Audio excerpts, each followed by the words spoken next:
Capítulo 18. Paulo faz tendas e prega Jesus. Logo depois desses acontecimentos, Paulo deixou Atenas e rumou para Corinto.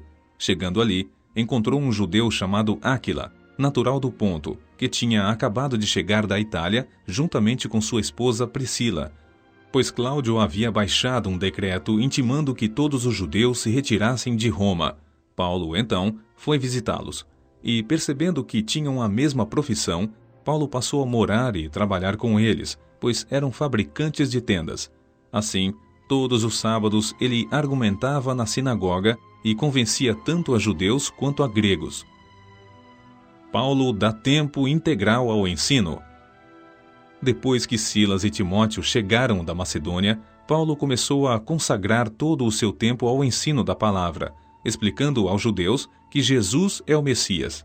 Contudo, como estes se opuseram e proferiram insultos graves, Paulo sacudiu a roupa e os sentenciou. Caia sobre as vossas próprias cabeças toda a responsabilidade de vossas faltas.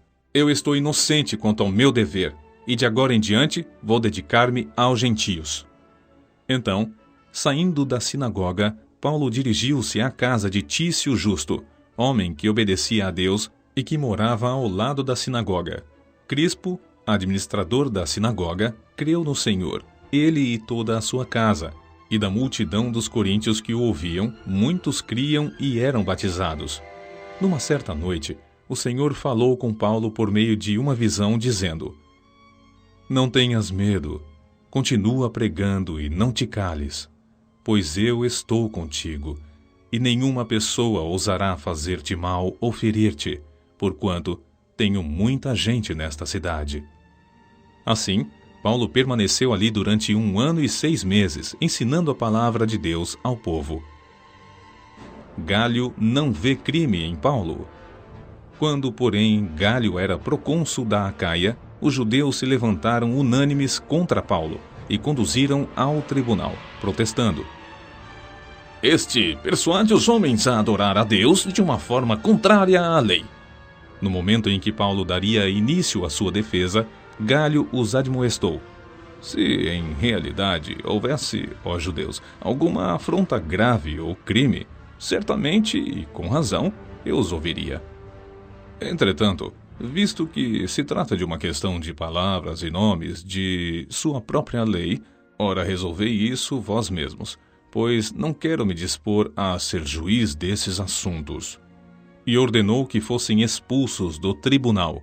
Então, todos se voltaram contra Sóstenes, administrador da sinagoga, e o espancaram em frente ao tribunal.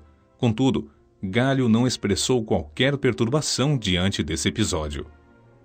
Paulo conclui sua segunda missão. Paulo ficou em Corinto por vários dias. Por fim, despedindo-se dos irmãos, navegou para a Síria, levando em sua companhia Priscila e Áquila. Porém, antes de embarcar, raspou a cabeça em Cencreia, por causa de um voto que havia feito. Chegaram então a Éfeso, onde Paulo deixou Priscila e Áquila. Ele, no entanto, depois de entrar na sinagoga local, começou a pregar para os judeus. Estes rogaram que permanecesse por mais algum tempo, todavia ele não aqueceu. Mas, ao despedir-se deles, ponderou: Se Deus quiser, voltarei para vós outros. E, embarcando, partiu de Éfeso. Assim que chegou a Cesareia, subiu até a igreja para saudá-la e depois desceu para Antioquia. Havendo passado algum tempo em Antioquia, Paulo partiu dali e viajou por toda a região da Galácia e da Frígia, encorajando todos os discípulos. Paulo em sua terceira missão. Enquanto isso, chegou a Éfeso um judeu natural de Alexandria, chamado Apolo, homem eloquente e que acumulava grande experiência nas Escrituras. Fora instruído no caminho do Senhor e com notável fervor pregava e ensinava com exatidão a respeito de Jesus, ainda que tivesse apenas o conhecimento do batismo de João. Apolo, portanto, começou a pregar com ousadia na sinagoga, e assim que Priscila e Áquila o ouviram, convidaram-no para uma visita à casa deles, e lhe explicaram com acerto e clareza o caminho de Deus. Então, desejando ele viajar para Acaia, Os irmãos o animaram e escreveram aos discípulos solicitando que o recebessem. Quando chegou, ele auxiliou muito aos que pela graça haviam crido, porquanto refutava veementemente os judeus em debates públicos, provando por meio das Escrituras que o Messias é Jesus.